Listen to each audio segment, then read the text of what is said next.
Hey guys, welcome back to Heroes of the Storm. Today I want to give you guys a guide on how to play Rehgar, but before we get into that, some guys gave me a very good idea, and that was to show you my own experiences, my own levels, how good I am with a hero, by showing you what level I have them to, and that kind of stuff. So as you can see here, I do have Rehgar at level 10. He was the first level 10 I ever got. I think he's one of the best sports in the game. I consider myself very proficient at Rehgar, very good at Rehgar, but not, I'm not considering myself like competitive or professional or any of that good stuff, but I think I'm better, significantly better than average when it comes to Rehgar. That being said, let's get in and let's do a quick guide on how to play him. So here we are in the training arena, and the first thing I want to talk about, I'm not going to go over each of his abilities, but what I am going to go over is Rehgar's mount. So this is really what separates Rehgar from everyone else, and really what it's a surprisingly strong ability that not enough people take advantage of. So the way it's different, the way Rehgar's mount is different from any other hero, is instead of activating a mount with a cast time and gaining 40% movement speed and getting dismounted upon taking any damage of any sort, Rehgar presses Z, or Z, instantly transforms into a ghostful form, increasing his speed by 30%, not 40%. This means he's 10% slower while mounted than other heroes who are on mounts. And he cannot be interrupted, or he can't be dismounted by anything apart from him casting an ability or him pressing Z to get off his mount.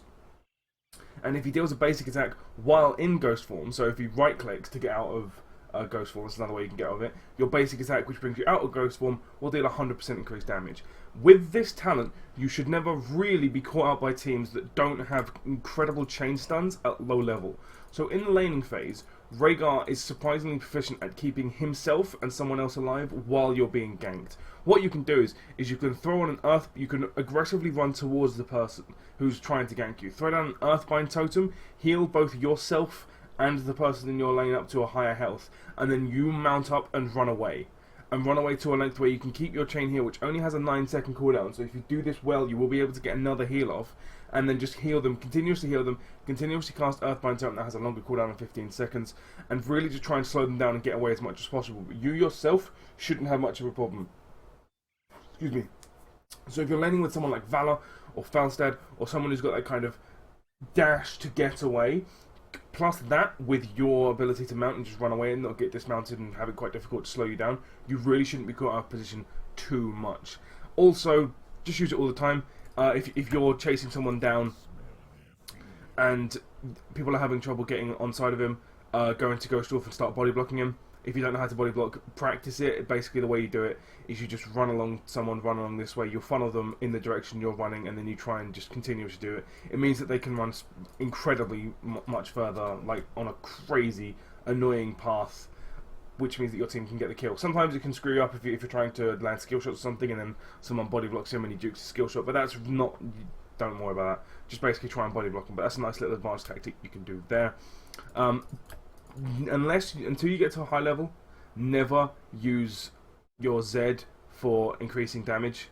It's nice and it's really good if say you're chasing someone down and then all of a sudden everyone gets pulled back and you're still there and he's got like 2 HP left. You can just swipe him and you'll probably get the kill. It's nice for that, but don't just press Z just because you know you deal more damage. It's never ever worth it. You're not a damage dealer.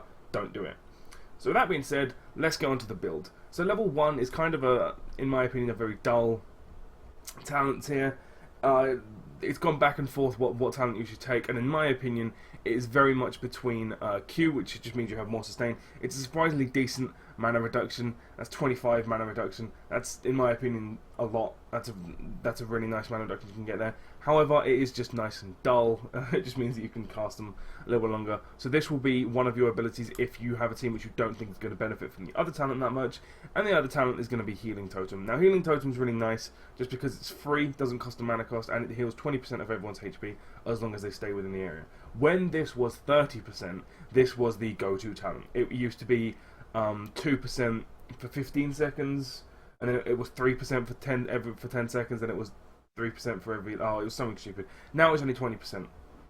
But it is still very good. If you can convince your team to stand in it for the whole duration, it makes it very, very good. However, if you can't, Spirit Walker's Grace isn't a bad talent to go with. I really like Healing Totem. It gives you a lot of sustain in lane, and it's really, really strong.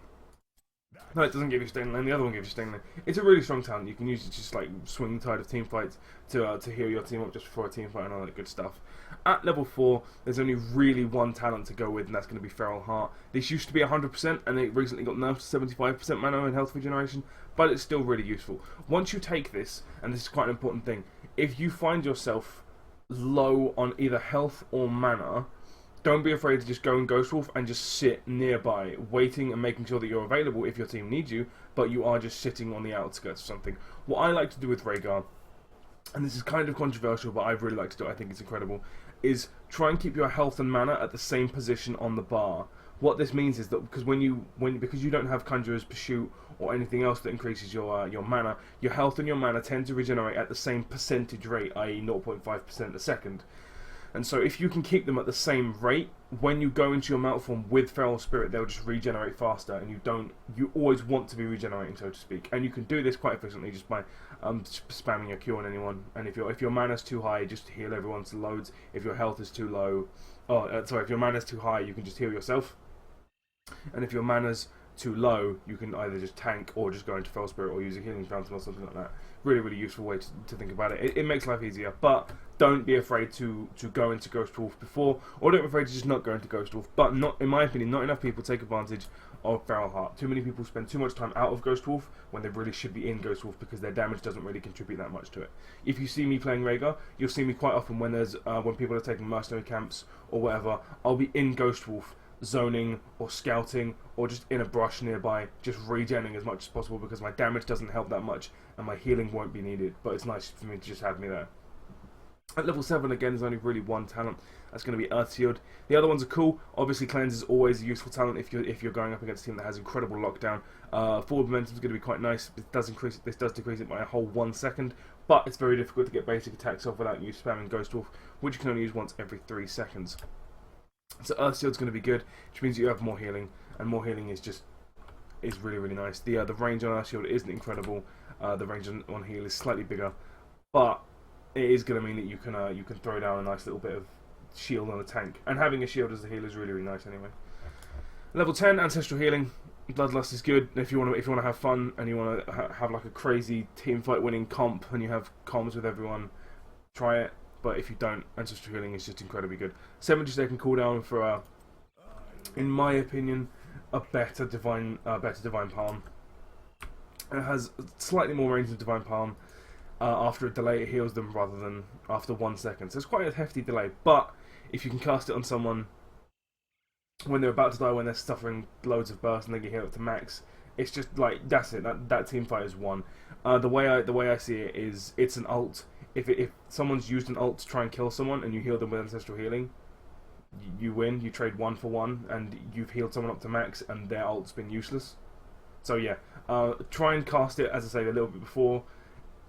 you get better at it the more you cast it. In my opinion, and again this is kind of controversial, in my opinion it's better to cast it on someone who's at 30% HP and have it go off to heal them up to max than it is to try and cast it on someone who's on 5% HP and then they die and it only goes on a 10-second cooldown when that happens. It doesn't go on a 70-second cooldown, so unless it goes off you are going to be able to cast it again, but 10 seconds without it sucks and it just means that you kind of didn't work. So that's just my opinion. I would say play it safe, particularly if you're not very good at Rehgar or you're kind of new to Rehgar, but don't be afraid to go for those crazy clutch plays. At level 13, this is where things get kind of interesting. If your team is really suffering for damage or you just want to have a little bit more damage yourself, don't be afraid to go for Feral Lunge. If you do take this talent, be prepared to start using Z to use damage. Now it has a lunge, which means you lunge to anything. You lunge to walls, you lunge to minions, you lunge to heroes. Anything you attack, you will jump towards in a charge, similar to how Artanis' Zealot charge works. You will just jump at them. And it does mean that you do a 200% increased damage. This is a fairly high amount. This will mean that this ability starts to hurt, but what you really want to do is you want to use this ability to either have the ability to one-on-one people, kind of. If you're up against an assassin, if you take this ability, you'll have a really good chance of 1v1ing them if you play it well. Also, it means that you have a nice little bit of damage in team fights, you can finish people off. It's not a bad ability, however, it does require a lot of attention. You need to be very, very good at Rehgar, you need to be very proficient, and you need to know when to use it. There's quite a lot. I see a lot of people take this ability and then just spamming Z the whole time in combat, which I always say is a bad idea. Seems nice because you're getting more basic attacks off or more basic attack damage off, but it's just not worth it in my opinion. If you aren't confident in doing that, or if you just need more heals, which in my opinion you will do all the time when you're playing Rehgar, because his numbers aren't that good at the moment, go Healing Surge. It just means you get 25% heal on the person you want to heal, and it heals another person. It synergizes very well with the level 16 talent, which is Tidal Wave. So, if you heal 3 heroes, which you are likely to do if you're just healing them in a team fight, but if you have the one additional heal, you can jump through a minion wave and heal another hero, which counts, which is kind of cool. I've seen it happen a couple of times. It's very unlikely, but it is kind of nice. And it just means that you get 3 seconds off cooldown, which reduces it to 6 seconds every time you cast it, if you cast it well. Obviously, if you take Healing Surge, it's more likely to happen, and it just means that you can cast it more and more and more. It's pretty much the go-to talent. I've seen a few people go for like Earth Grasp is pretty cool, and of course Blood for Blood's really nice, but these two are really going to be for if you're incredibly winning. It's kind of a win more talent. Right, sorry about that. So the level 13 talent you should pick is Healing Surge, and it synergizes incredibly well with a level 16 talent, Tidal Waves. Because Healing Surge heals an additional target, it means you have the ability to heal 2 heroes, heal a minion, and then because the range kind of resets every time you cast it, it can jump through a minion wave onto a hero. At least that's how it used to work. I'm pretty sure it's still how it works. I haven't really tested that out since a few patches have come through, but I think that's still how it works. At level 16 you can also take Earth Grasp if you want to just slow someone down and grab them if you're having a really hard time capitalizing when people are out of position, but you shouldn't really at level 16. There should be other people that can do that for you. If you are, don't be afraid to take this role yourself. And Blood for Blood's really good if you're on communications with someone. It means you can cast 3 people, 4 people, even 5 people, cast Blood for Blood on one person, and their health is instantly reduced by 50%. But if you're on your own and you want to go for just a safe go-to talent, Tidal Waves. At level 20, Farseer's Blessing sounds really good. The healing amount increased by 50% is really nice. However, it's going to be very difficult for you to take full advantage of that increased amount. The only people you're going to be healing to get that maximum off is going to be Shogal, Diablo, Stitches who's taken the Stitches increased health and all kinds of crazy stuff. And he's got loads of regen globes. It's going to be very difficult to get it. Rewind, it used to be the go-to talent, and this was because you could cast all your abilities twice, obviously, which meant that you could get 2 healing surges off, or 2 healing, what's this called? Chain healing. Yeah, chain heal off, 2 lightning shields and 2 earth grasp, which is really nice, but it's not essential by any means. Now the go-to talent is Storm Shield. Incredibly long range for what it is. Give it all nearby allies. It doesn't actually give you a range. That's what it used to. That's annoying. It doesn't give you a range anymore. Anyway, cast it when there's people around you. Actually, I think it shows you a range. Yeah, there you go. So the range is around about that. So for the range it's really, really nice. 20% of their max health as a shield is really, really nice. It's a really good engage tool. It's probably going to be your go-to one. 45-second cooldown's not that punishing either. So that's how you play Rehgar. Again, a couple of tips I just want to reiterate. Never use Z. Never use Mount to increase your basic attack damage. You'll find yourself just getting out of position and getting frustrated time after time after time if you do this. Don't be afraid to use your Q on a minion wave. It sounds kind of dumb, but that's how you do it. So a couple of tips I want to give you. I'm actually going to get rid of Malfurion in here. It's in the early game, you can solo a lane surprisingly well. And the way you do this is you use your lightning shield ability. Now if you just read it really quickly, it just means that anyone around you takes 68 damage a second for a little bit. There you go. 68 damage to nearby enemies, an additional 130 damage a second the last 5 seconds. So the way you do this, the way you take full advantage of this, I'll wait for the minion wave to reset, but in theory, it's you cast lightning, it's you run into the middle of the minion wave, preferably attacking the wizard, and then throw a lightning shield on yourself. This will damage all the minions around you a surprising amount, putting a massive hole in the minion wave. Now unfortunately, the problems with this are if they have a lot of CC or just a lot of burst damage, you'll find yourself caught out of position a lot. Like really quickly. See, in a position like that, I should have mounted up, but I was against the AI, so I didn't really want to. But I should have mounted up and run away. That would have meant I just got away incredibly quickly. So, a little combo you can pull off with Rehgar, which is really nice if you find yourself 2v1 in lane, or you set up position, is throw down an Earthbind Totem, and then cast Lightning Shield on the Earthbind Totem. If you stay near it, or minions stay near it, you'll be able to get a lot more of the damage off, and what it means is that if you have a minion wave fighting, like, at the start of the game, when the 2 minion waves meet, you can throw that down, cast lightning shield on, and then you can run away. You can do whatever you want. It doesn't matter. The lightning wave will still go off unless they take time to kill it, which a lot of advanced players will do. But you can abuse the fact that they're not killing minion waves or they're not killing you, and do all that kind of cool stuff. So when I say don't be afraid to heal the minion wave, what I mean by that is if you're going to heal yourself near the minion wave. The chain heal will jump to the minions, and it will heal them for a little bit. And of course, healing minion waves isn't the worst thing that can happen ever. Now, I just want to say a couple of words of caution about using the whole Earthbind Totem plus Lightning Shield combo. It's really nice, don't get me wrong, but it's just a little bit weird to use. See, this is the same body block, stuff like that. Obviously, I can't do it on my own, so I should have just basic attacked him once I got the other side of him, but you see what I mean. So, yeah, it drains your mana using this combo a surprisingly high amount, particularly in the early game, and you want to have your mana as high as possible, otherwise you'll find yourself going back loads and like more and more and more, and even once you get Feral Heart, while it helps, it won't provide you with limitless mana, not by a long shot. In the mid game, there's a nice little combo that you'll find yourself doing if you are in a group, there's two of you and you're taking down someone, but they are incredibly difficult to kill. It involves the Z and body blocking, but the one thing you do before you cast Z, is you quickly throw Lightning Shield on yourself. So, someone's running away, they're on low health, you throw Lightning Shield on yourself, you instantly go into wolf form. That means you still have the damage on you. Obviously this can be used to clear minion waves as well, but it is slightly awkward to use it to clear minion waves because you are taking damage from everyone. But the increased mobility is really, really nice. Plus the fact that you can just pop out of wolf form with the basic attack is going to be nice just to finish someone off. And in the late game, keep doing what you're doing. Don't be afraid to cast Ancestral Healing on yourself, even though if you're good enough, you should never find yourself in a position to do that. The people you need to worry about casting Ancestral Healing on are either the tanks with hard engage, these are people like ETC, people like Diablo, or the assassins who have surprisingly short range. You'll be surprised how often you'll cast it on heroes like Jaina, Interial, and Illidan, and people like that. People that have to go really far in to get any form of damage off, but don't really have any reliable way of escaping, or just find themselves out of position an awful lot. Keep doing what you're doing into the late game. When you have team fights, cast W slightly before or as the tank engages. Cast it on the tank most of the time. Use E to try and peel for your DPS. So use E to see someone running at them, just throw it down behind them to try and give them a little bit of healing. Remember to cast Chain Heal on your lowest percentages first.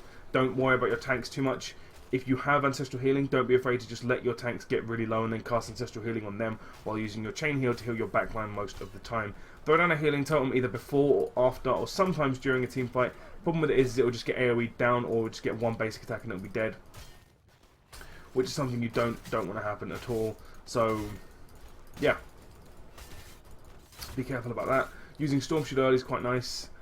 Yeah, and a couple. Just make sure you get Ancestral Healing off. If it doesn't go off while the cooldown doesn't reset, it resets to 10 seconds, and it's just awful. It feels like you've just done nothing the whole team fight.